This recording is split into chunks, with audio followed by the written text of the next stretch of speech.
أعمالنا من يهده الله فلا مضل له ومن يضلله فلا هادي له ونشهد أن لا إله إلا الله وحده لا شريك له ونشهد أن سيدنا ونبينا ومولانا محمدا عبده ورسوله أرسل الله تعالى بالحق بشيرا ونذيرا وداعيا إلى الله بإذنه وسراجا منيرا أما بعد فقد قال الله تعالى في القرآن المجيد والفرقان الحميد فأعوذ بالله من الشيطان الرجيم بسم الله الرحمن الرحيم إن الذين قالوا ربنا الله ثم استقاموا تتنزل عليهم الملائكة صدق الله مولانا العظيم وصدق رسوله النبي الأمين الكريم وقال عز وجل في شأن حبيبه الكريم إن الله وملائكته يصلون على النبي يا أيها الذين آمنوا صلوا عليه وسلموا تسليما اللهم صل على سيدنا شفيعنا حبيبنا ونبينا ومولانا محمد وعلى آله وصحبه وبارك وسلم.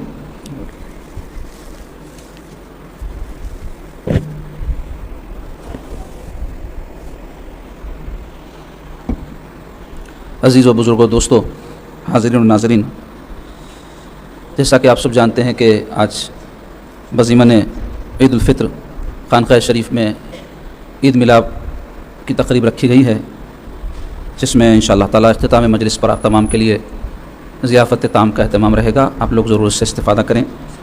آپ تمام کو میں عید الفطر کی مبارکباد پیش کرتا ہوں اور اللہ پاک سے دعا گو ہوں کہ اللہ تعالی ہم کو ہر سال رمضان شریف نصیب فرمائے اور اس کے حقوق کو ادا کرنے کی توفیق نصیب فرمائے، اور رمضان شریف میں جو بھی ہم احکام پر عمل پیرا ہوئے اللہ اپنے فضل سے اپنے حبیب کے صدقے میں اس کو قبول فرما لے. عزیزو، رمضان شریف بیت گئے اور ہم نے عید بھی منا لی الحمدللہ. اور جو عید کا دن تھا وہ رمضان کے طفیل میں ملا. تو رمضان کیا تھا؟ عبادت کا، اطاعت کا، تربیت کا، تزکیہ کا مہینہ تھا. تو جب ہم یہ سب کام کیے تو نتیجے میں اللہ نے خوشی کا دن ہم کو دیا، جس کو عید کہتے ہیں. تو عید کا دن رمضان کے طفیل ہوا کہ نہیں؟ بغیر رمضان کے بھی عید ہو سکتی کیا؟ نہیں ہو سکتی. رمضان گزرا تو عید ہوتی، اور جن کا رمضان اچھا گزرا ان کی عید اچھی. تو جیسے یہ رمضان کے گزرنے پر عید کی خوشی ہم کو دی گئی ہے، کیوں؟ رمضان کی اطاعت کی وجہ سے، رمضان میں عبادت کی وجہ سے، رمضان میں احکام پر عمل آوری کی وجہ سے اللہ تعالی ہم کو ایک خوشی کا دن اختتام رمضان پر عطا فرمائے. تو ایسے ہی اگر ہم زندگی اللہ رسول کے اطاعت میں گزاریں گے تو ہماری موت کے بعد کی زندگی عید کی زندگی ہوگی. یہ ایک قانون ہے اللہ کا. بہرحال اللہ تعالیٰ کا فضل ہے، اس کے حبیب کا صدقہ ہے کہ اللہ تعالیٰ نے امت محمدی علیہ صاحب الصلاۃ والسلام کے لیے رمضان جیسا عظمت والا مہینہ اور عید الفطر، عید الاضحیٰ اور سرکار پاک صلی اللہ علیہ وسلم کی میلاد کی جیسی خوشی کا دن ہم کو عطا فرمایا ہے. عزیز، اور رمضان شریف تو ایک اسپیشل اوکیزن تھا، یعنی خاص موقع تھا جو ہر سال آتا ہے. اس سال بھی آیا الحمدللہ. جن کو مقدر اللہ نے کیا تھا ان کو نصیب ہوا، اور انہیں حتی المقدور جو بھی ہو سکتا تھا ماہ رمضان میں جو کام کرنے تھے وہ انجام دیے. اب غور طلب بات یہ ہے کہ رمضان شریف تو بیت گئے، عید بھی کر لیے، شیر خورما کھا لیے، بریانیاں کھا لیے، ملاقاتیں کر لیے. اب رمضان کے بعد کی جو ہماری زندگی ہے وہ کیسی ہونی چاہیے؟ پہلے زمانے میں لوگ حج کو جا کے آتے تو زندگی میں ایک انقلاب آ جاتا تھا. حج کو جا کے آئے بعد میں کئی مڑے ہوئے لوگ داڑیاں چھوڑ لیتے تھے، کئی لوگ جو غلطیاں کیے تھے توبہ کر لے کے سدھر جاتے تھے، اور زندگی میں بہت بڑی تبدیلی دیکھتے تھے ہم اپنے بچپن میں کہوں گا. لیکن اب عمریں بھی ہو رہی ہیں، حجا بھی ہو رہے ہیں، کئی عمریں بھی ہو رہی ہیں. سب تو ویسے نہیں ہوں گے، لیکن ایک بڑی تعداد ایسی ہے وہ جا کے آ جاتے ہیں، ٹس سے مس نہیں ہوتے، تبدیلی کچھ بھی نہیں آتی. اسلام میں ہر عمل متقاضی ہے ایک تبدیلی کا، اور روزانہ 5 وقتہ نمازیں متقاضی ہیں آپ میں اچھی روزانہ تبدیلیوں کا. روزے تقاضا کرتے ہیں آپ کے ہمارے اندر اچھی تبدیلی کا. زکوٰۃ و حج تقاضا کرتے ہیں ہمارے اندر اچھی تبدیلی کا. پانی ڈالے بہا تو گندگی بہا دیتا، پانی جہاں سے گزرتا آپ دیکھتے ہیں گندگی بہا دیتا نا. پانی کا کام کیا ہے؟ صاف کر دینا. دوا کا کام ہے بیماری کو دفع کر دینا. تو ہم یہ جو نمازیں پڑھ رہے ہیں، روزے رکھ رہے ہیں، اور بھی بہت سے کام ہیں، رمضان میں بھی کرے، غیر رمضان میں بھی کرتے، تو اس کا بھی کچھ اثر ہونا نہیں ہونا. پانی ایک مادی چیز ہے، انہیں جب بہ رہا تو گندگی بہا کے لے جا رہا اور صفائی کر دے رہا. نماز تو سرکار اس کو تشبیہ دیے ہیں، حدیث شریف میں آیا ہے حضور پاک صلی اللہ علیہ وسلم پانی سے تشبیہ دیے ہیں اس کو، نماز کو. ایک حدیث پاک کا مفہوم ہے، حضور فرمائے دیکھو تم میں سے کسی کا گھر کسی ندی کے پاس ہے اور دن میں انہیں 5 مرتبہ نہارا دھورا تو کیا میل و کچیل باقی رہے گا؟ پوچھے حضور. تو صحابہ بولے یا رسول اللہ 5 مرتبہ کوئی نہایا دھویا تو میل کچیل کہاں سے دیں گا؟ تو فرمائے نماز کی مثال بھی ایسی ہے کہ 5 مرتبہ اللہ کے حضور میں حاضر ہو رہے ہیں اور ٹس سے مس نہیں ہو رہی، مطلب اچھی تبدیلی کچھ بھی نہیں آ رہی. تو نماز میں تو تاثیر ہے. ہم بے غیرت ہو گئے، ہم قبول نہیں کر رہے، آس نہیں کر رہے ہیں. دیکھو بارش جب برستی آپ دیکھے ہوں گے، پہاڑوں پہ بھی برستی، سمندر پہ بھی برستی، زمین اچھی زمین پہ بھی برستی، بنجر زمین پہ بھی برستی، بارش تو سب پہ برستی، مگر نتیجہ ہر ایک پہ الگ الگ نکلتا. پہاڑ پہ بارش ہوئی تو پانی بہہ کے نکل جاتا، جذب نہیں ہوتا.